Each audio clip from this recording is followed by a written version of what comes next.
Hello students, today we'll be starting with the topic that is current, electricity.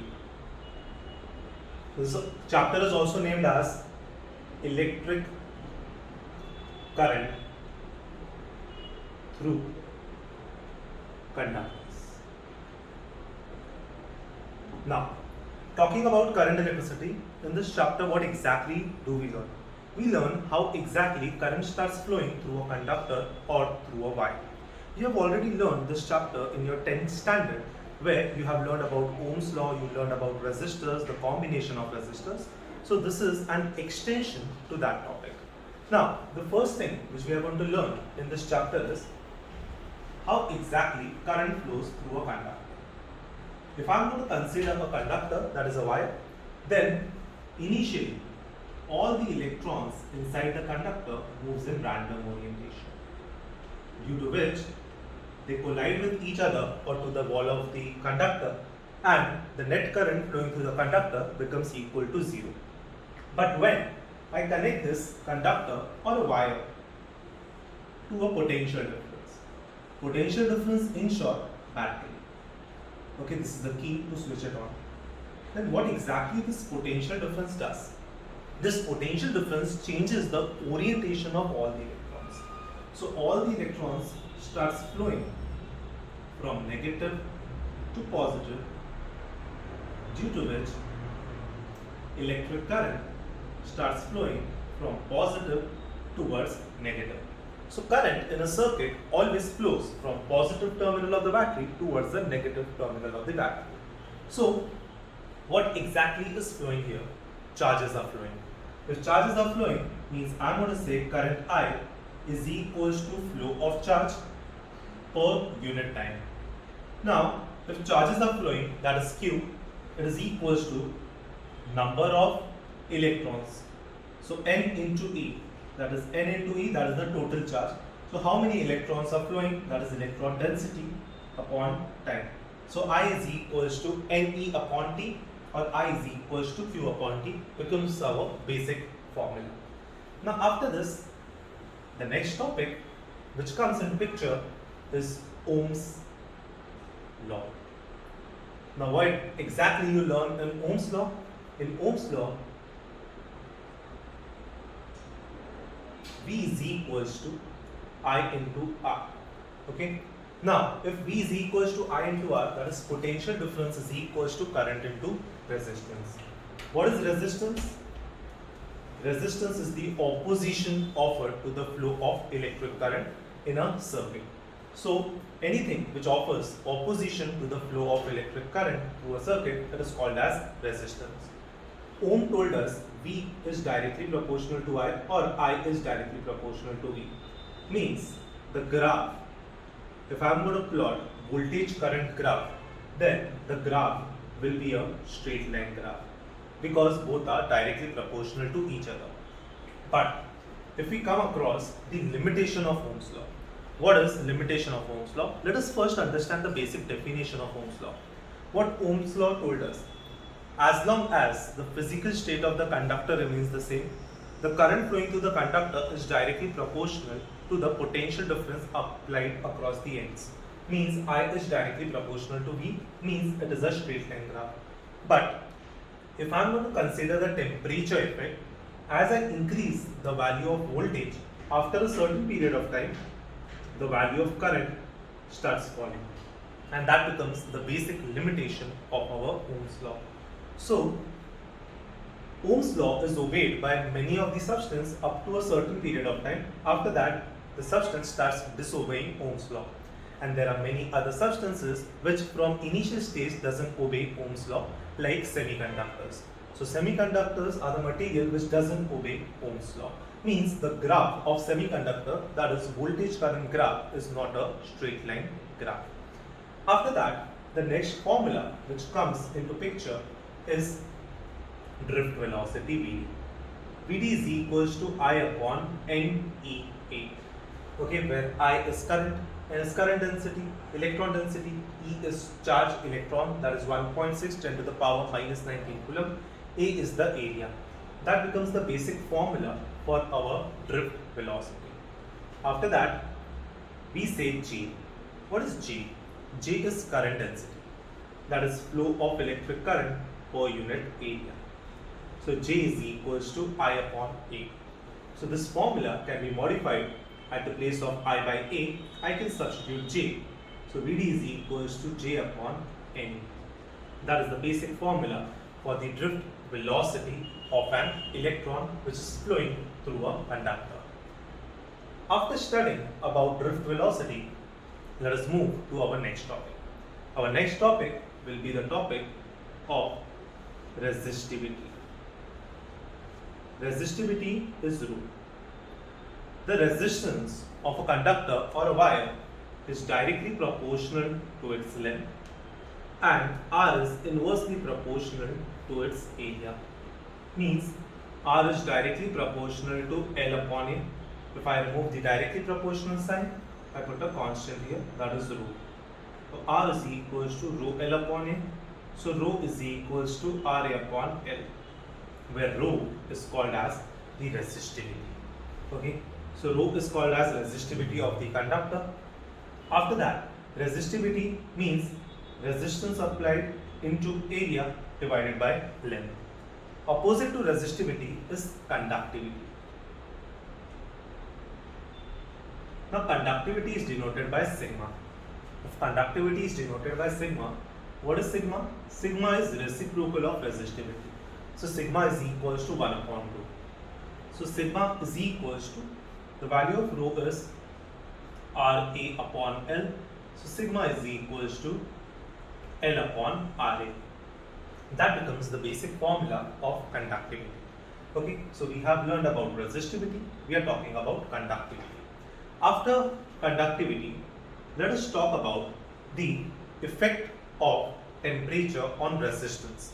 How exactly temperature affects the resistance.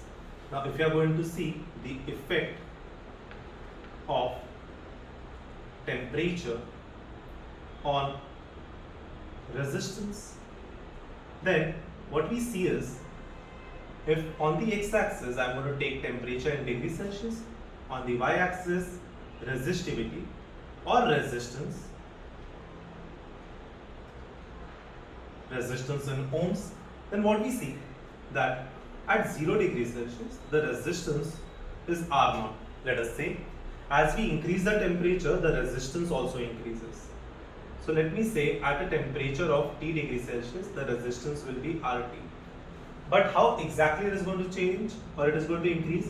It is going to increase something like this. Means it is not going to increase in a straight line.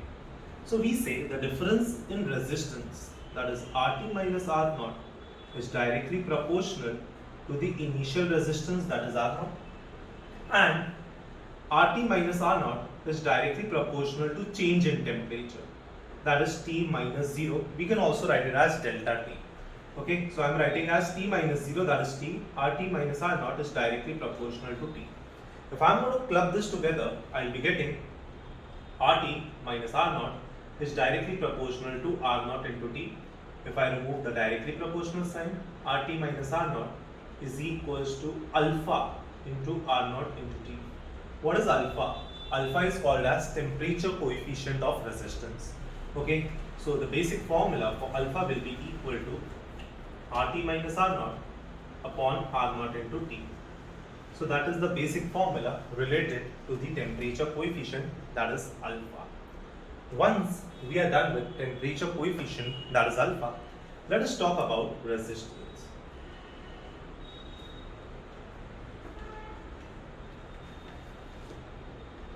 So talking about resistance, we are going to talk about the combination of resistors. If I am going to talk about the combination of resistors, there are two ways the resistors can be combined together. One is the series combination, other is the parallel combination.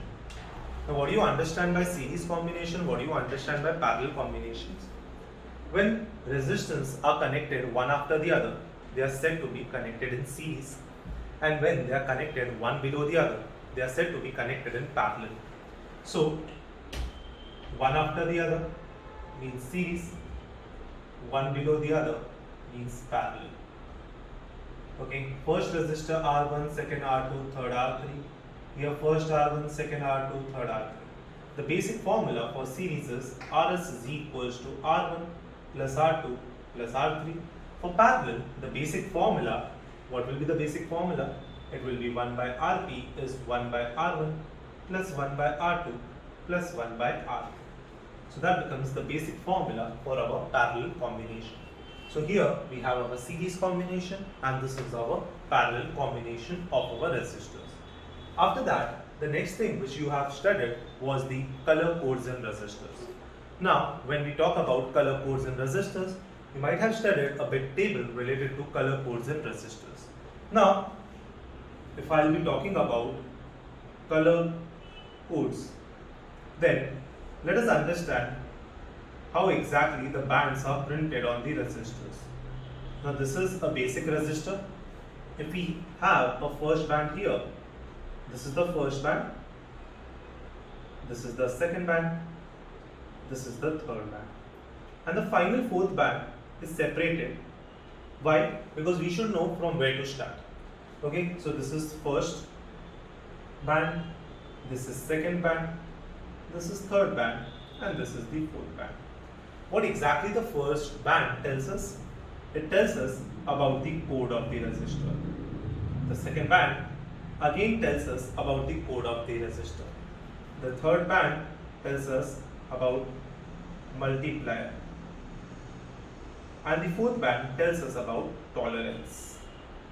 Okay, like this manner, we understand or we drag out the value of the resistor through the color codes which are present on the resistor or which are printed on the resistor.